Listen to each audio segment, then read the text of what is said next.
Hi, everybody. We're going to go a bit onto the soul now because we have discussed some of how the body works.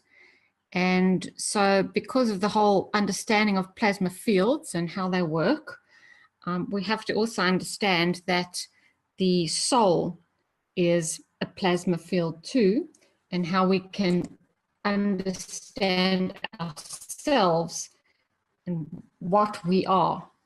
So what are we actually? And this is a fundamental question I think we've asked ourselves forever. So now we understand when we deal with plasma science that we are a plasma being. And in a sense, when we create all our different reactors or devices, we're creating other plasma sources of fields, but that is exactly what we are. We are a reactor and we are a plasma being. So we receive and emit fields continuously all the time, and Gans fields are much stronger than the matter state. So our body is a plasma in the Gans state of matter, and so we are emitting very strong fields all the time. The issue is that we don't see these fields because they are not specifically tuned to our amino acid structure of our eyes. So these fields are not something we see, but often something that we feel. And this is where literally when you walk into a room or you meet somebody, you feel them. And those are the fields we're talking about. So if we absorb and emit plasma fields continuously, we have to start understanding what we're doing with these plasma fields, what we're absorbing and what we're emitting, and how this all works. And this science, in a sense, starts to allow us to understand how our souls operate, how we operate in our physical bodies, and how we need to continue to operate in a better way in the future, because now if we can understand who and what we are, we'll be able to find out what we're here to do and how we need to do it in a successful way. So I'm sure a lot of you have seen this picture about the field structure, and Mr. Kesh always likes to draw a wound up spring when he draws a plasma. And in essence, every plasma is like this wound up spring. So this is including the body, and what it does is it has a strong primal field right at the center, that very, very tightly wound, strong field in the center, and that is our soul. And when we look at the outer edges of the field where the sprung has unwound, it shows itself as a physical entity or the manifestation of that soul, and that is the body. And all the fields in between, which are things like emotions and thoughts and whatever else goes through your head, is connected to the emotion and is those fields in between. So if we look at it a slightly different way,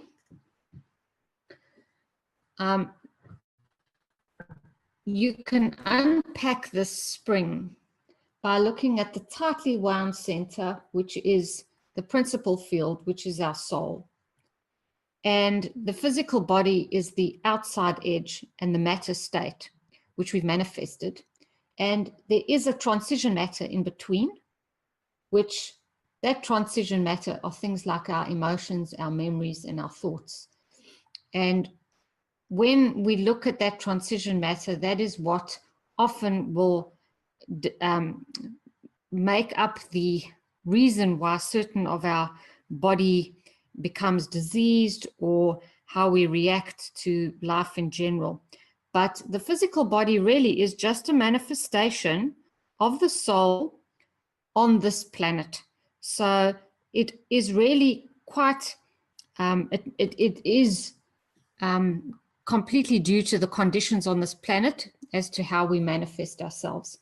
So I just want to reiterate this with this picture again, because it's important that the soul is the primal central field, and the out unwound bits is the manifestation of our body, and the fields in between are connected to the emotion.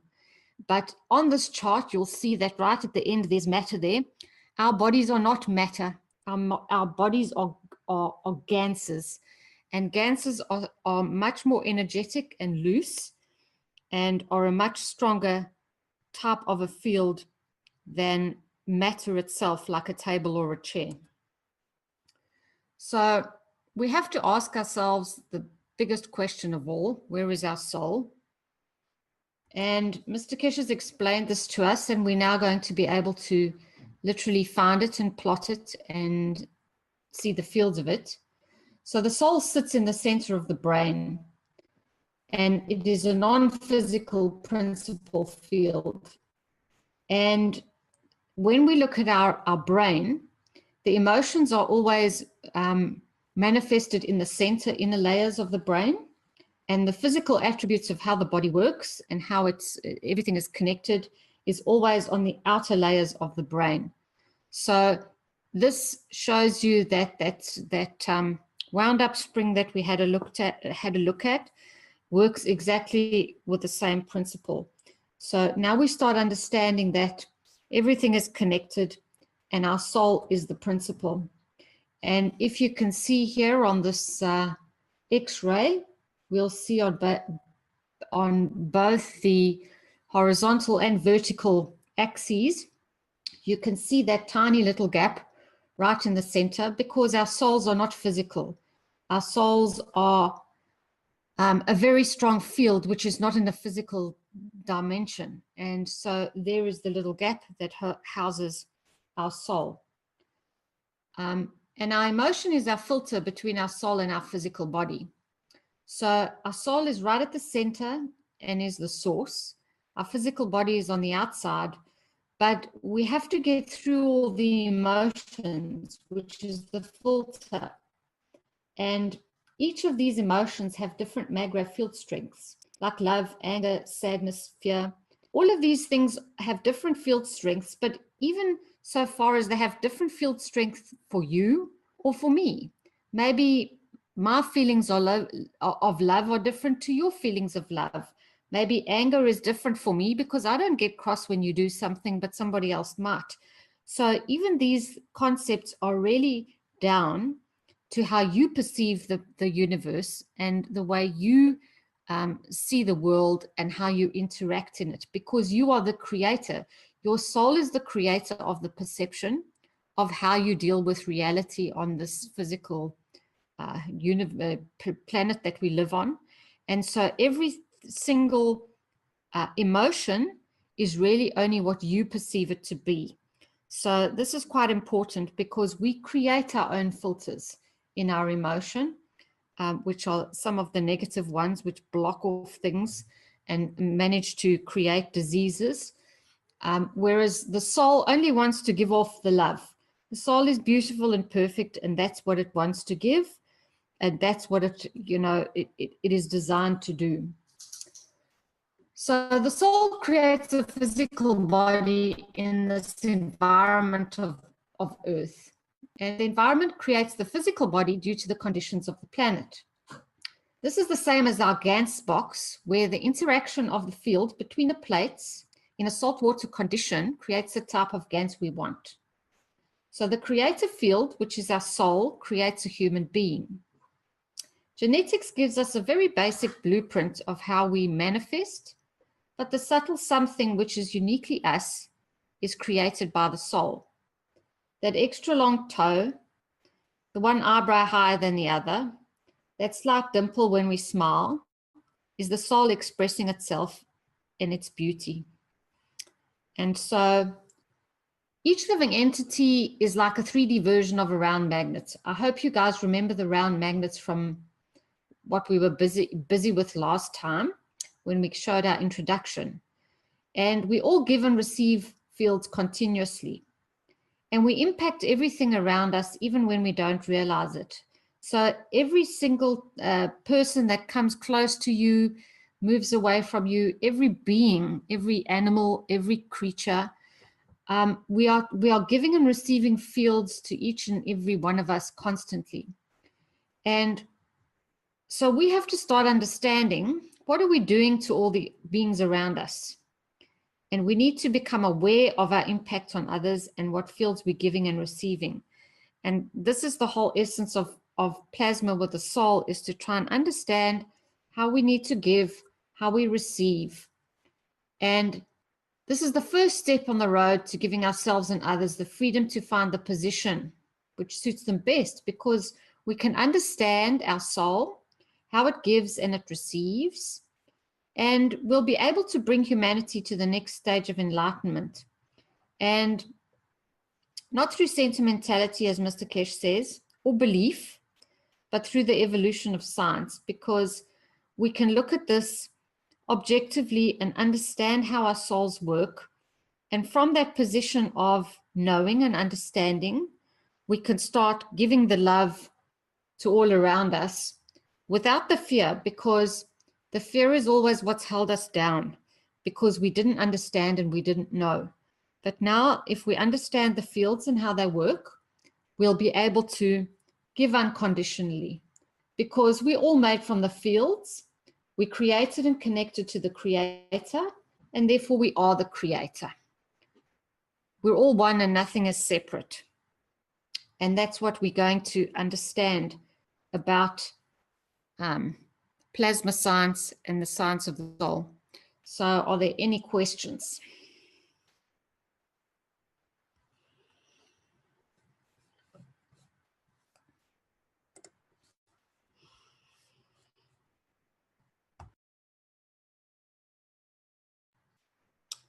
Did I put everybody to sleep?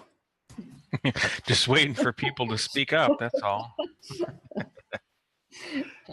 You always have to wind down and wait for somebody to take a breath and push the unmute button. Or to raise their hand, you can, of course. We have excuse me, get my microphone on the live stream. We have a question on the live stream from George. Are there situations where this technology creates issues, such as in the pacemaker or in joint replacements? Ah, that's a Rodrigo question. Is he still there? Yes, can you repeat it, please? Okay, George says, are there situations where this technology creates issues, such as with pacemakers or joint replacements? Yes, we have to understand that this technology brings balance to your body. So the body has to make some changes to bring balance. So you have to change. If the body has something that doesn't belong to the body, there was a tendency to reject that foreign organ. Like if you have a pacemaker on your heart, that one has a battery, that has a frequency. And if you expose these people inside this environment, which is another frequency, another energy, it might interact with the batteries of that pacemaker. So you have to be careful not to use it on people who have. I have used people who have a knee replacement and use these units, and they feel for another reason, like I have a person who have diabetes and have a knee replacement, and I'm treating them, I'm giving all this, creating this elements or this environment for the diabetes, and he's responding, but he feels a little heat on his knee. It's not rejecting, but we have to be careful what to do. They feel heat on the knee. So it's kind of a reaction of your body against that implant. So you have to be very careful when to do it and what kind of people are you going to use this technology. So the recommendation is to, so far, not to use it on people who have implants. As I said, I'm using, but If you're going to use it, have somebody, a doctor close to you so you can check everything, how's going on. I am as a doctor, I can check everything. I can check the organ, how respond everything. So I will be able to decide in the moment what to do and what not to do. But definitely, and people who have a pacemaker, do not use it. Definitely, no. It's 100% no.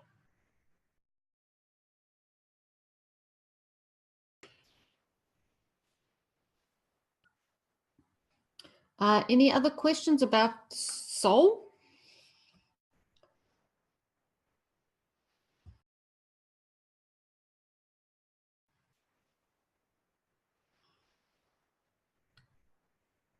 Just looking at the various chats here. You know, we're just trying to really introduce the concepts with Dr. Rodrigo and with myself, with the soul. We're just trying to introduce the plasma technology and the concepts for this first ones.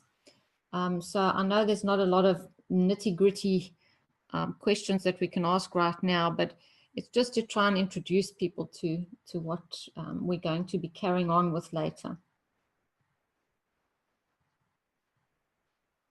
We have a couple of attendees with their hands up. I'll bring them in. We have Judy. They'll have something to say, and Ekmar.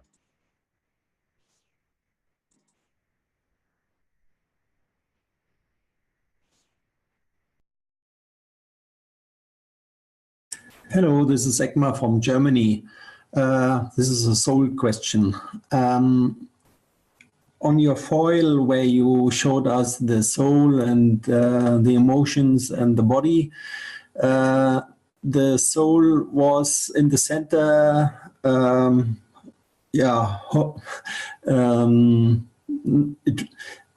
It is not like a full stop. It's not one color.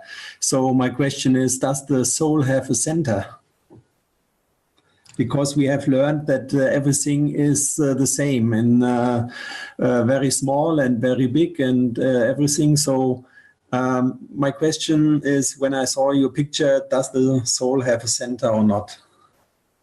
I suggest, Ekmar, that we're going to start understanding that the soul has layers too, just like the body has layers. And as we go deeper and deeper into this, we're going to get deeper and deeper into the knowledge of the Creator. And so at this stage, I don't know, I'm sure the center of the soul is literally the fields of the Creator itself. And that's why we are the Creator.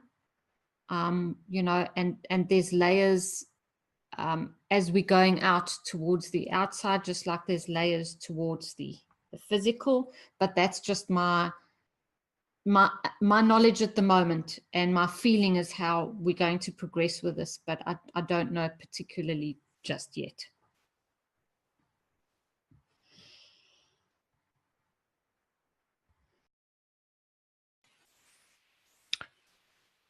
Thank you. Liberty, do you have a question?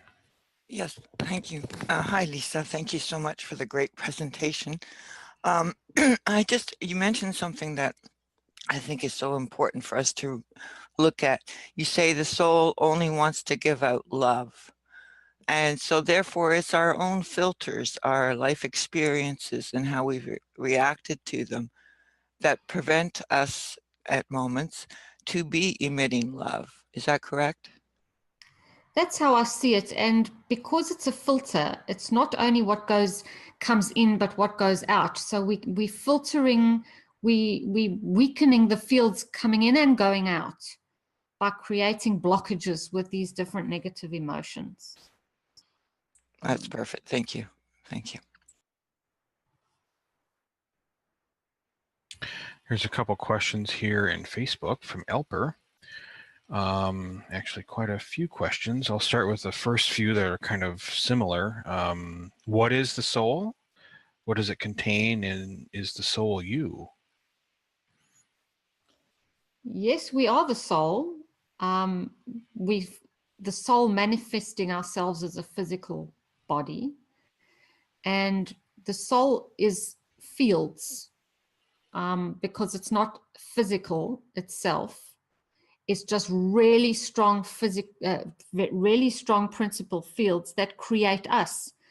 And at this stage, that's as much as I can tell you, because that's as much as I know myself. I don't know how else to express it unless you want to get really philosophical. Is the emotion a soul?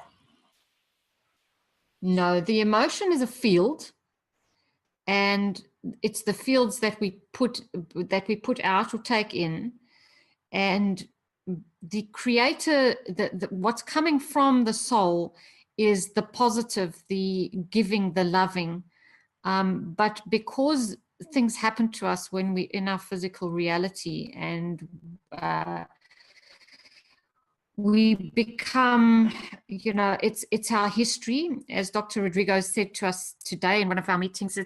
It's the emotions come from our history, so it's the past, and it creates layers over us that define us, but then also you know, create filters so that we're not living life as we could if that emotion was not there, that negative whatever blockage is not there. We could be living such a different life. So the emotion is just a field, and if they are negative emotions, they are literally blockages on the filter of what our soul is projecting as our physical body.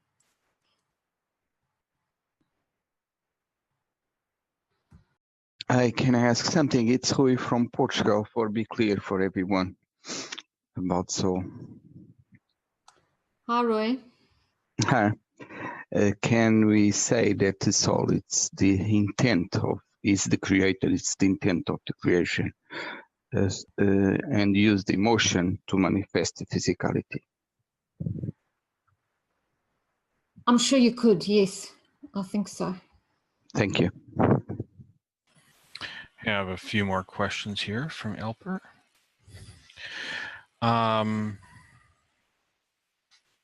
How come the soul is attached to the body, and how?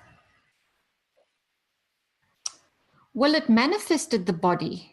You know, it on creation of the soul in the womb, literally as the egg and the sperm come together and create enough fields to pull in that strong soul strength, then the soul is what literally creates our physical body. So although there's genetic material there, our soul creates us. So at this point on this planet, yes, we're attached to our physical body, just as a neutron has a central strong field nucleus in its center. So we are that. But once we die and lose our physical body, that principal field still carries on in a stronger sense somewhere else. So yes, at this point we're attached to our body, and I'm sure some of us, well, maybe some of us listening aren't. Who knows?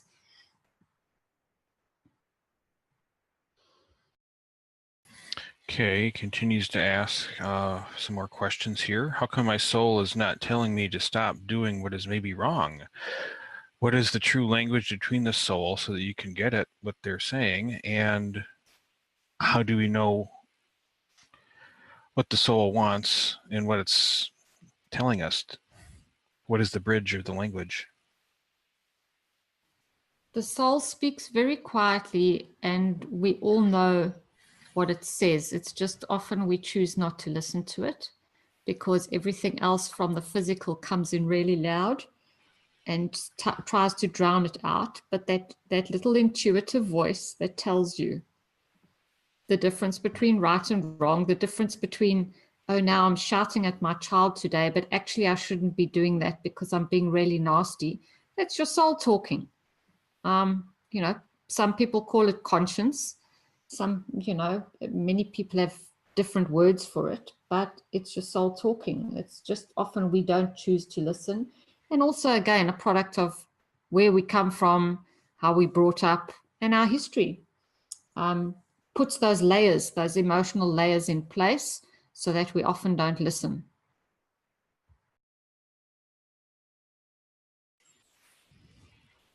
Okay, we have another question here from Aniello in Facebook. How does the soul interact with the astral body? Yeah, unfortunately, definitions like astral body are ones that I don't use because I'm working definitely from a plasma perspective. So we try not to use these other terms that come from other places or definitions, because not everyone uses the same terminology. It's just like things like magnetical and gravitational.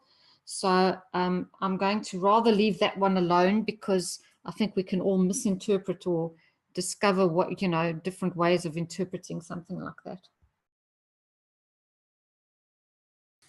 Okay, we have another question from Eileen in Facebook here. The soul, I always thought, was peace, happiness, truth, and wisdom. Well, all of those things come from a place of understanding the giving, the loving, the essence of that we're connected to everything. And when you're connected to everything, we take care of ourselves, we take care of others, and learning and wisdom, yes, too. The wisdom to know the difference between, I suppose, right and wrong.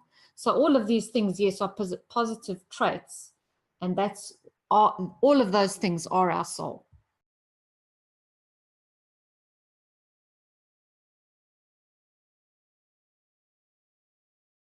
Okay, thank you.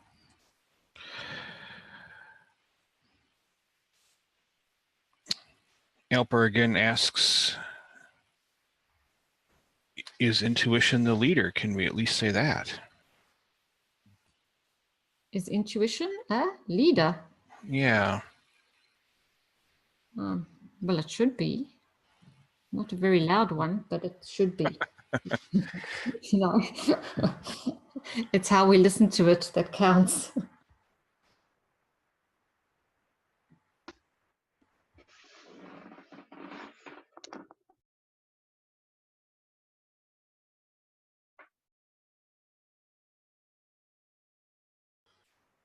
Are we done?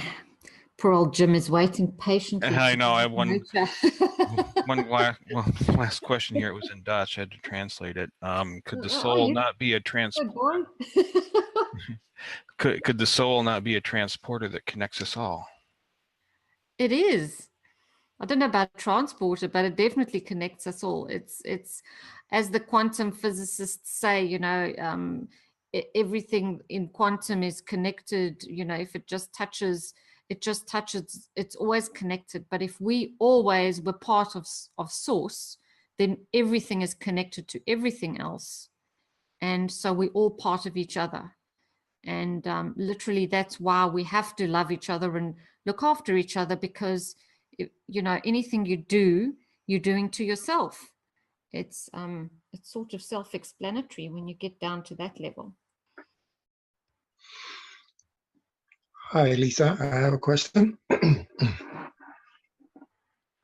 Who's this? This is Boniface from California. Go for it. Can you hear me? Yes. Okay.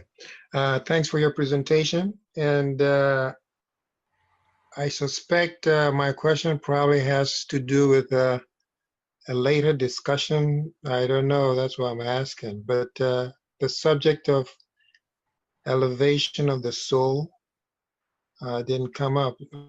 Is it correct that that's something that is going to come up later? Yeah, we just wanted to introduce the you know, where the soul sits and how it works, and it's the principle of everything. And then as we'll go through, we'll you know, describe different ways of soul operation, and then how we can operate our soul to elevate. Yes. Okay, thank you.